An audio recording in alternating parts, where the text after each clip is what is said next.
Hello, everybody, and welcome to the STR Sovereignty Podcast, where we help you build a business that you love and that works and that is sustainable for the long term, where basically it creates the freedom and fun that you want from your STR business.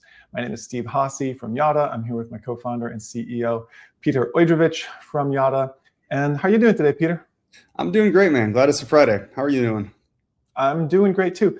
But if you're listening to this not on a Friday, I'm sure I hope you're having a great day as well. Peter, every day is a Friday here in Yada Land. Peter, what were you drinking this morning? I see you had something orange. It was electrolytes. So I love this concept of wake, water, and walk. So it's like the first thing that you do when you wake up is you drink some water, and then you go for a walk. So it's the 3 W's. So World Wide Web, and then wake, water, and walk. I'm a little bit delayed in the water this morning, though. So I did wake and walk, but no water. So I kind of flipped the order. You're getting it back. I did the wake and walk too. And I got to say, watching the sun come up just puts you in a great state of mind. I got to send you this picture. Actually, let me see if I can pull it up. It's going to be one moment. I saw the most majestic sunrise. I'll see if I can drop it into the chat or something. I'll send it to you in a second, Steve. But it was share it on the video. Yeah, and then you can throw it up on screen, right? So you can see what we were looking at the other day. If I can find a way to get access to it, but you and Truman.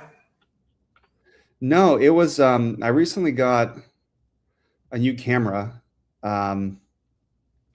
So photography is like a huge passion of mine.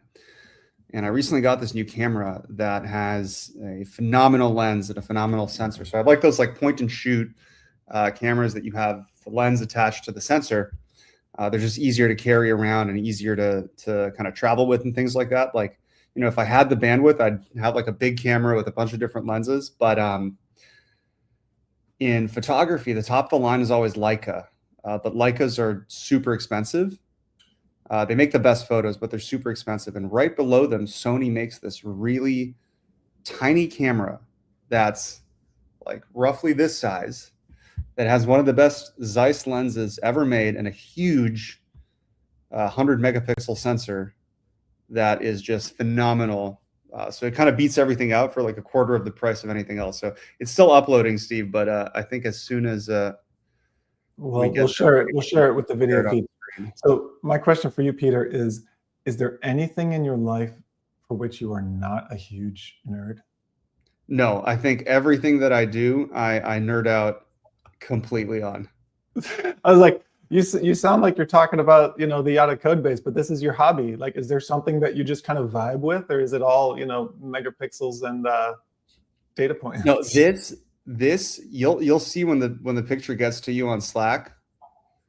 You'll see that this is something that I vibe with. This goes so far beyond megapixels and stats and things like that. Oh man, okay, yeah, we got to share this. Here, you can't grab that with an iPhone. No, that's hardcore.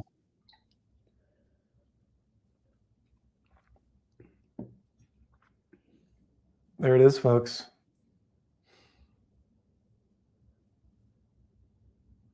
Isn't that glorious? No, that's just breathtaking. Yeah, you're gonna have to watch the video to get the full experience, everybody. It was really one of the most incredible sunrises that I've ever seen. One of the things that I think makes us a good team is like a healthy sense of competition. Like when I'm working through, we're really good collaborators, but I'm a very competitive person. And so when you kind of set the bar for something, I'm like, I think I can do that. I'm not sure if I'll be able to reach that bar on the photography, but I'm going to try. I'm going to try to get some sunset photos. And like, you have clearly set the bar on the sunrise photo. Do you have like a camera, or is it mostly on your phone? It's just the phone, man. But look, I think that if you've got the moment and you've got the material and you've got the shot, you can do extraordinary things. I don't know if it's going to compare to that Miami sunrise, but I'm going to do my best. I think with the phone you can. At the end of the day, like, it literally just is size matters. And like if I sketch it out, it's kind of like photography is really cool because at the end of the day, it's like the most basic physics that you can imagine. It's like how many photons of light are hitting a certain piece of size. So your phone sensor is roughly like this little box here. Yeah. And this camera would have a sensor that's the size of this, in comparison, the size of this whole sticky note. So just in terms of the amount of light that you're able to capture, like that's where the real magic is. Like, can you just get enough light hitting your film or your sensor or whatever it is to take these really amazing shots without having to do some algorithmic stuff to make it look brighter, make it look darker. It really does make a difference without needing the filters. Yeah. Okay. So what's your recommendation then to an STR host or owner who's thinking about up leveling their product shots, their unit imagery? In this case, on this topic, like hiring a good photographer who's interesting is really key. I think there's a lot of good photographers out there that are just not very interesting. Like when you think about like a lot of wedding photos are not interesting, a lot of real estate photos are not very interesting. I think having somebody who, or like finding somebody who might be a little bit more avant-garde could lead to some really cool property shots that get people's juices flowing rather than just a bunch of like very sterile, very professional looking photos. So that would be my my kind of recommendation there is like, you know, if you can find somebody that, you know, is willing to stage your property with some people in it, like make it look like, you know, there's a family hanging out, kind of like, you know, when you look at photos of hotel lobbies and it's never just like an empty lobby, it's just like people with carry-ons and a front desk full of smiling, you know, attendees. Like it seems alive. I think like somebody who's creative could make property photos really pop and really feel, you know, very alive. That's cool, man. I mean, one of the principles we always talk about is to succeed, you want to zig when everyone else zags. And so if you see something where everyone is doing it one way, it's worth experimenting with the other way. Now, chances are they're doing it that one way because it's the way that works and like it's safe and it just gets the job done. And that doing it the other way might totally fail. It might be a horrible idea. But there's also the chance that it's going to catch on, that it'll be better, that it'll really stand out. And so, yeah, a creative photographer, maybe having some people in there, have it staged in a way that that catches the eye and gets the juices flowing. You heard it here, folks. Cool idea. You want people to imagine themselves there and really visualize what their travel could look like or what their escape could look like or what their getaway could look like. And, you know, just find a photographer who can do that for you. Are you available? Depending on the day, but maybe on weekends. Mostly in Miami, maybe in Boston. Miami, sometimes in Boston, occasionally in Belgrade. Would you fly out for, you know, if the price was right, to wherever? I would consider it. I've actually never shot anything professionally. So like it would have to be someone who's willing to take a risk on me. Dude, I don't know. Seeing that Miami sunrise shot, I don't think there's much of a risk. Honestly, I didn't need to do much there. Like it just kind of presented itself and all I did was grab the moment. All right. Well, let's dive in. We got a lot that we want to cover today. The topic is going to be how to actually capture guest emails. It sounds super boring. You're like, are you kidding me? What year are we in? Are we literally in 1997? But the fact is, email still converts. And when we go through the guest lists that people upload to their Yada portals, I sometimes cry a little bit. And it's just so sad, the state of people's email lists. It's something that you have to focus on. You have to get the technology right. You have to get the systems right. And when you do, the response can be incredible. We see so much engagement, so many clicks. If you want to get direct bookings, you have to get people's contact info as well as their, willingness to be marketed to. So what's that called? They have to opt in. Opt in. Exactly. So that's what we're going to talk about today. How to turn your email list from very sad, where it's making me cry, into something that is actually performing for you and your business. I love it. I mean, listen, like email is going to be, email was a marketing channel before anything else. I guess mail was the one that came before it, but email was the first like digital marketing channel. Its staying power is there. It's really not going anywhere. When it comes to offers and promotions and brand communications, most people prefer to do that over email, or at least like have email as a fallback for all of that stuff. So it's really important to take email collection seriously. Unfortunately, OTAs don't want you to do this. They don't want you to communicate directly with the guests. So they anonymize emails. They'll give you some sort of random, a bunch of numbers and a bunch of letters and a bunch of words that they use to obfuscate and anonymize the guest email. So you end up in a situation where, for every 1,000 people that you might have in your guest list, you might have like 200 or 300 legitimate emails, where realistically you should have 1,000 emails for 1,000 people. And today we really just want to dig into some of the different ways that you can collect emails. And you're never going to get to 100% coverage, but we think we can help you get close enough so that you're not relying on the bare minimum, and you're not like you're at a point where it's more than zero. Because a really important thing is, when it comes to competing for travel dollars, like you're competing with hotels and they have everyone's email. Like if you book a room with a hotel, they have your phone number and they have your email, and they don't have to go through Airbnb or booking.com or TripAdvisor or whatever for your reservation. They have your contact info. If you don't have the guest contact info, like, you are fighting your growth battle with both arms tied behind your back and a pair of handcuffs on your feet when it comes to direct marketing and repeat booking.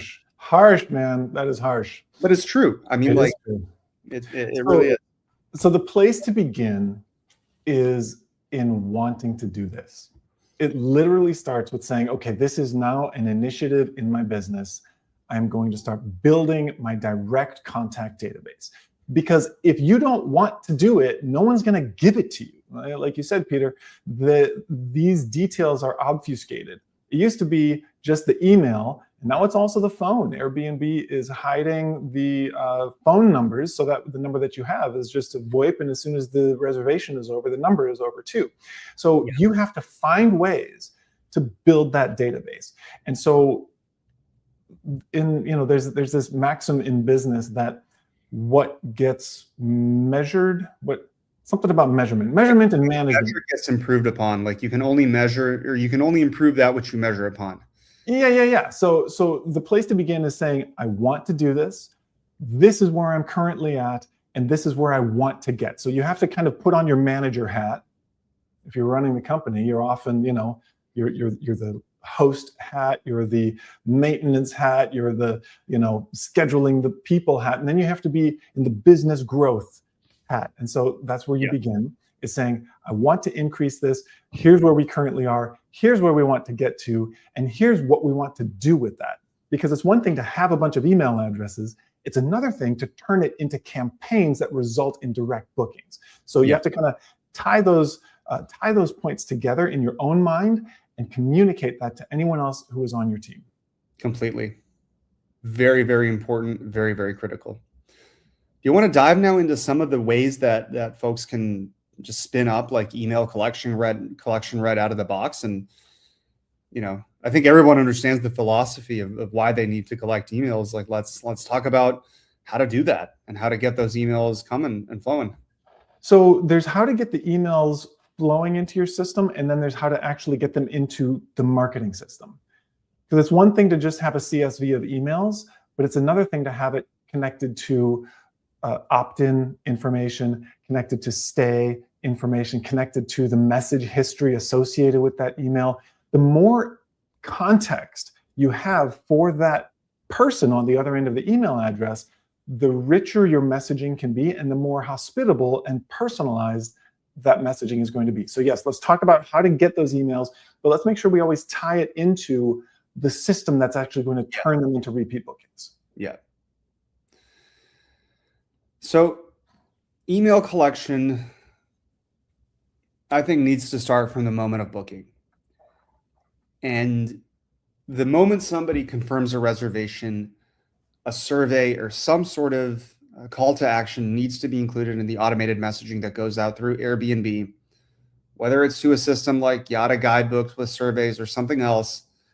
The first step needs to be just sending a branded touch point out to the guest so that they can start interacting with your brand and start putting in contact information into something that's yours and that's not Airbnb's.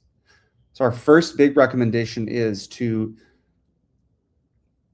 connect a workflow to a booking or a reservation event that sends out a survey or some sort of data collection form on check-in. And you want to, of course, grab their email address and their phone number if possible.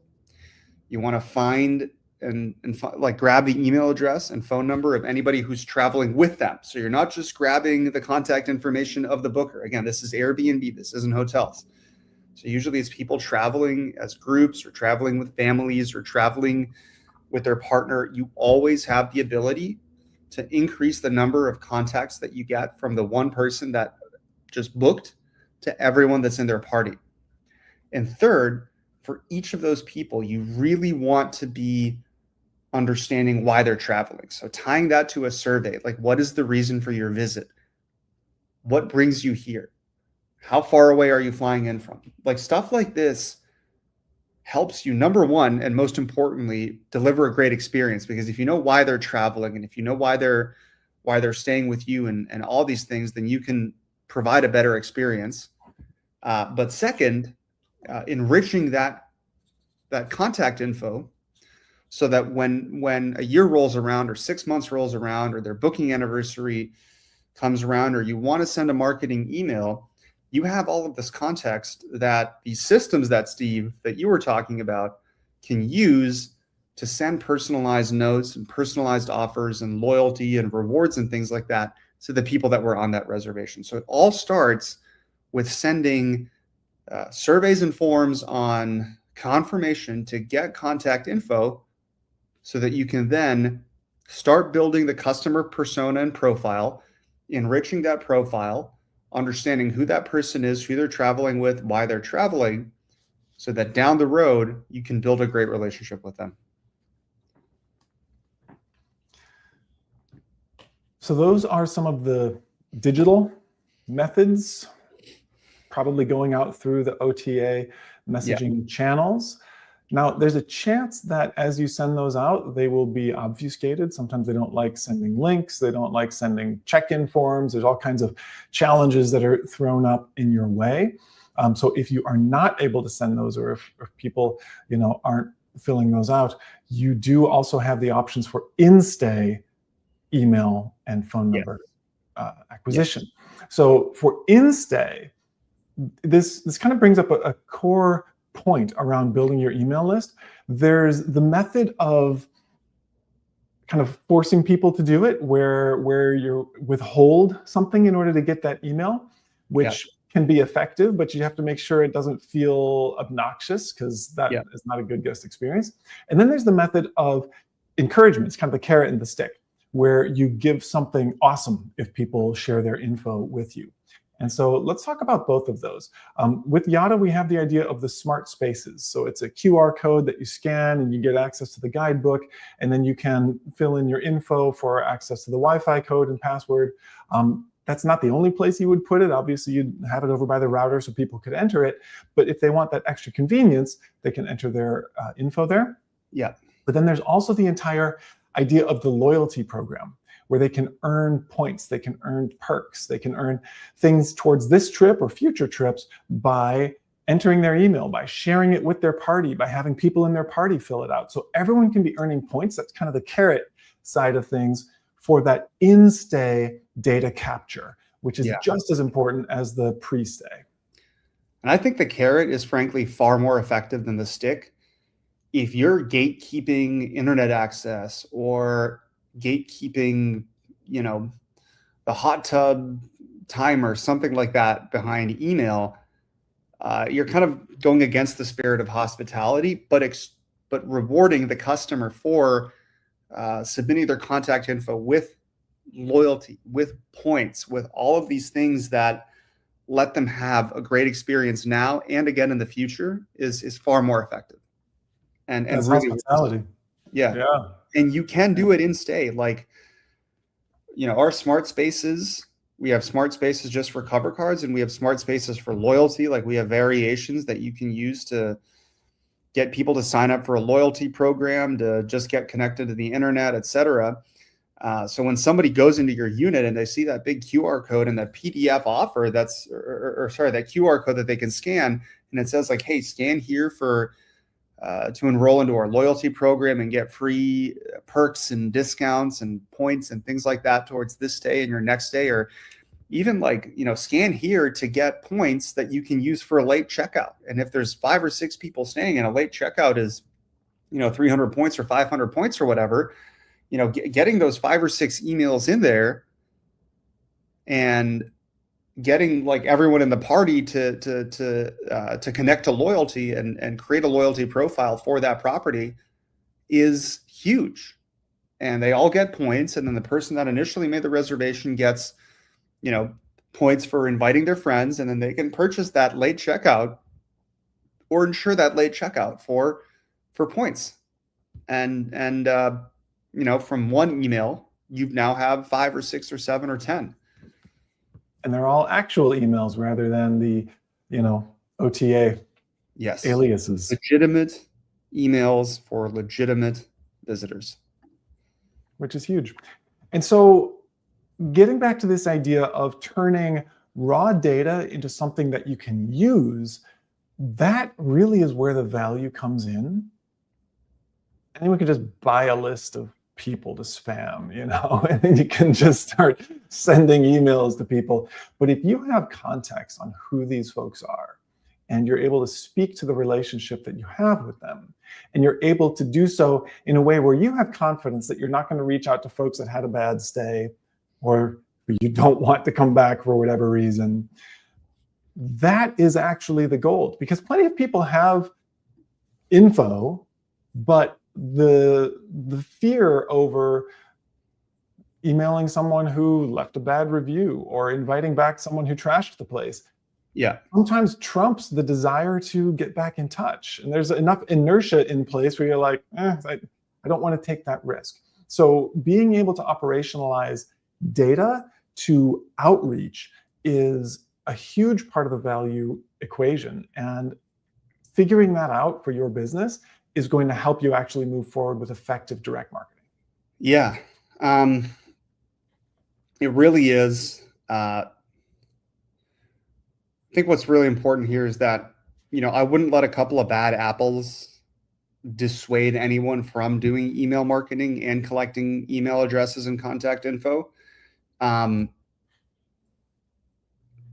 First off, like, intelligence systems will be able to find people that left bad reviews and, pick up on stuff that happened in conversations and, enrich the contact info to be able to say, okay, this is someone that we don't want to come back. And this is somebody that caused a problem, or this is somebody that was leaving a bad review. And by intelligent systems, you're saying Yada. I am saying Yada. I think that's the most intelligent system. Just in our opinion. In our opinion. What we've seen. From what we've seen and in our opinion. And, but yeah, like, all that being said, it's okay to accidentally hit the wrong person up like a year after they've stayed. You can always block them down the road. Nothing bad is going to happen. They can't leave you a review if they've already left a review. Like, the worst they can do is send an obnoxious email like, hey, don't message me again, blah, blah, blah. We would never recommend holding off on email collection or email marketing or outbound in any way out of a fear of hitting up like maybe 1 out of 500 people that may not have been a good fit. So, if you use a system like Yada, like, it will like make sure that people like that never get messaged because of the history that we have with them and the analytics that we can run on conversations and the reviews that exist for this individual. But if you're not using a system like Yada, just know that even if you send 10,000 emails to 10,000 people and 50 of those people get mad about it, that's fine. You're still hitting 9,950. I think my math is right. 9,950 people that are going to be very open to receiving that email and receiving that message. Yeah. One thing on the technical side, let's say you've done the work to build the email list, you've connected it to your email sending system. You want to make sure that you don't go from 10 emails a week or 100 emails a week, kind of the transactional check-in messages, to suddenly 10,000 emails in a week. That will be a red flag that the spam filters will, send you over to the side of the road for. So you want to warm it up, go a little more slowly. You can also turn on a subdomain for your email sending, which will protect your root domain, which you use for those transactional emails, from any sender issues. If people do end up marking it as spam, or you run into any trouble, you're not going to harm the root domain. So make sure that you do it in kind of a smart way. One thing that we've recently started implementing along those lines is when people start with us, rather than just like going out to your full list of 20,000 people, we actually start those emails with the signals micro campaigns. And so this is, think of it, if you had a VA whose only job was to email the right people at the right time with the right offer, that's basically what Signals is doing for you in the background, sending those smaller volume of emails that then ramp up at like super targeted, super high engagement in order to not only get those direct bookings, but also kind of warm up that email address behind the scenes, so that when you do, unleash the floodgates, it's going to be much stronger of a reception. Yeah. And with Signals, you can do that in a really smart way. Like most email warm-up tools will just send a bunch of emails to random addresses. So you're not really getting any value until your address is warmed up. With Yada Signals, like even those warm-up emails are going to really targeted, really, really personalized purposes. So even the warm-up phase is going to be driving results and driving interactions and driving clicks and bookings and conversations and all of that stuff. So it's it's definitely the only system that warms up your list, but warms it up in a way that's also very results driven. And as you build out your systems, like, this is the new bar. I mean, Peter set the bar for all of us with sunset or sunrise pictures, along the beach. But this is the bar for how much intelligence should be in your marketing systems. Yeah. If your systems don't know who to reach out to and when and with what offer, based on where they stayed and what you talked to them about, they're dumb. Yeah. Sorry to be judgmental, but we're living in a world where you should not have to have all of this data off to the side or living in a spreadsheet. It should be integrated into your business systems. That is what, that's what the AI revolution promises. And if your tools aren't giving you that, they're sleeping on the job. Yeah, and it's not even just like an AI revolution thing. I think it's just a sophistication of platform thing. Many other industries have tools that are designed specifically for this. Like if you're running a large software company, you're probably running Salesforce that has all of these data pipelines and things like that in it.